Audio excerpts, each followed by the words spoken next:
when a king inherits the throne before the age of 21, how can you predict whether he'll turn out to be a benevolent monarch or a power-hungry tyrant? Well, you can if his name is Charles IX, because dear God, this guy sucks. Hi everyone, welcome to my channel. And today we're going to find out why Charles IX was the most evil king in history. One thing about being the child of royalty is that you rarely have a normal childhood. For example, you might be raised in a castle where your bedroom looks like this instead of this. Or rather than playing games like Monopoly and Risk, you play games like War of the Roses and Crown of the Kings. In fact, it was so bad for some royal children that they grew up thinking their nannies were assassins sent by rival kingdoms to poison them. And nowhere was this more true than in 1550s France, where the royal family lived in a state of constant anxiety. You see, the royal family wasn't exactly tight-knit. For starters, King Henry II had 2 sets of parents, 2 wives, and an astounding 9 children from each wife, giving him a total of 18 children, which sounds impressive until you realize that Genghis Khan also has 18 children. And yeah, he only had 1 wife. But anyway, at the time, Henry II was in the middle of a war with the neighboring Spanish Habsburgs, and both sides were getting pretty brutal about it. One year, Henry retaliated against Spain by invading Italy. But it didn't go very well. His army was ambushed and nearly wiped out, and he barely escaped himself, taking shelter in the town of Bologna. But it was there that he encountered a bunch of Spanish soldiers and panicked, believing them to be hostile. So he got on his horse and tried to flee, but the horse tripped and fell, fracturing Henry's skull and killing him instantly. Now, you may think that this story is a bit over the top. Surely a king as important as Henry II wouldn't be killed by such a silly accident, right?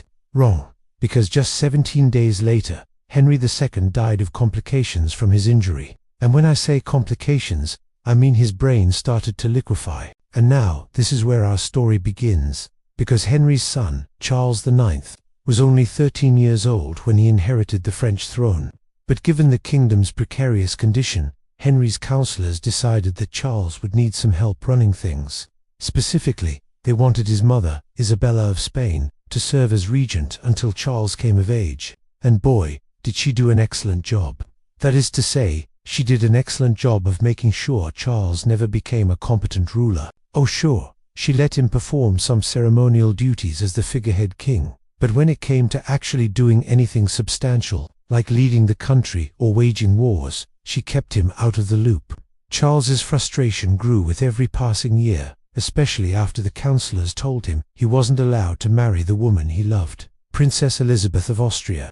They said it was too strategic of a move, even though marrying your cousin twice removed isn't exactly scandalous. So Charles went ahead and married her anyway, angering the counselors and reinforcing Isabella's belief that he was too impulsive to rule. However, this wasn't the biggest problem for young Charles, because as he grew up, he began to experience seizures, the result of head trauma sustained during his father's jousting accident. See, those helmets back in the Middle Ages were really designed to protect your brain so much as to protect your face from angry horses. And Henry II's head wound turned out to be a lot more serious than everyone thought at the time.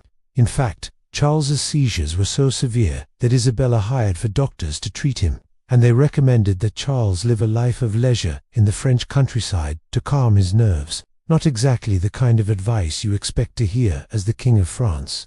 But it turns out that living a boring life made Charles's seizures worse, not better, and he began having hundreds of them per year, lasting up to 2 hours each time. So, at age 22, Charles checked himself into what was essentially a mental institution run by monks, and they prescribed him a new treatment plan consisting of bloodletting and a strict diet. In other words, they bled him and then gave him a low-calorie meal. To his credit, this treatment plan worked. Charles's seizures stopped almost completely, but he remained in the monastery for another 5 years because Isabella didn't trust him to rule independently and wouldn't let him come back to court. But finally, at the age of 27, Charles IX was ready to take over as King of France. Or he would have been, except that his mother had other plans. After Charles returned to court, Isabella began to notice that he still wasn't entirely right in the head. He talked to himself. He laughed uncontrollably for hours, and once he walked into a room, saw a hat on a chair and shouted, "Treason," before attacking the hat and ripping it to shreds. So although she technically had no power left, and her son was the rightful king of France, Isabella decided that she would keep ruling in his place. And when Charles objected, she reminded him that he had no right to complain because his father had done the same thing to her. But that wasn't true. Henry II never took power away from Isabella. He just died unexpectedly, and she took power temporarily. Still, Charles recognized he wasn't the best judge of character, so he asked two of his counselors, the Bishop of Paris and the Duke of Guise, for their opinion. But unfortunately, these two were only concerned about one thing: increasing their own power, and they convinced Charles to appoint them as regents so that he could spend more time shooting squirrels with his crossbow. And that is when the true story of Charles IX began. While Charles was certainly a man of questionable mental capacity, he was still the King of France, and that meant he had a duty to appear at court every morning and deliver an inspiring speech known as the Lictor Argentea. However, in the few times that he bothered to show up, his speeches mostly consisted of nonsense like "France is beautiful, very beautiful. All the women here are beautiful. The king loves them," so people just stopped expecting him to show up. Then Isabella acted as regent until she died in 1559, at which point the Duke of Guise took over. However, he wasted no time in consolidating all the power in his own hands, putting down rebellions, waging wars, and making important political decisions without consulting Charles. This was extremely frustrating for Charles, who felt that he was nothing more than a puppet in his own court. And one day he snapped and executed the Duke of Guise for treason, along with two other councillors who hadn't supported him. Then Charles announced that he was officially taking over as King of France. But it quickly became apparent that he wasn't fit to be a king. Charles spent his days aimlessly wandering around the palace, refusing to make any decisions, and leaving everything to his queen, Elizabeth. However, Elizabeth was just as uninterested in ruling as Charles, and she spent most of her time painting her nails and having affairs with other men.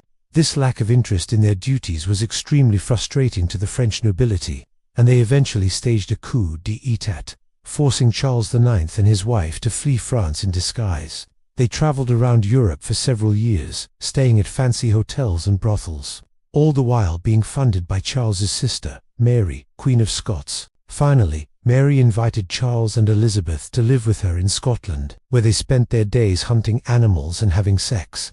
However, Charles was still considered the King of France, and when the French nobility heard he was in Scotland, they declared war and forced Charles to return to France.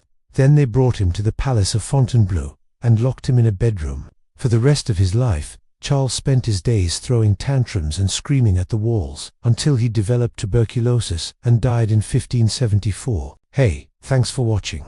If you enjoyed this video, consider picking up one of our products. Our desk mats are made of high-quality materials and come in 2 sizes, perfect for protecting your desk from scratches and adding a little humor to your workspace. We also have other products like mugs, t-shirts, and phone cases.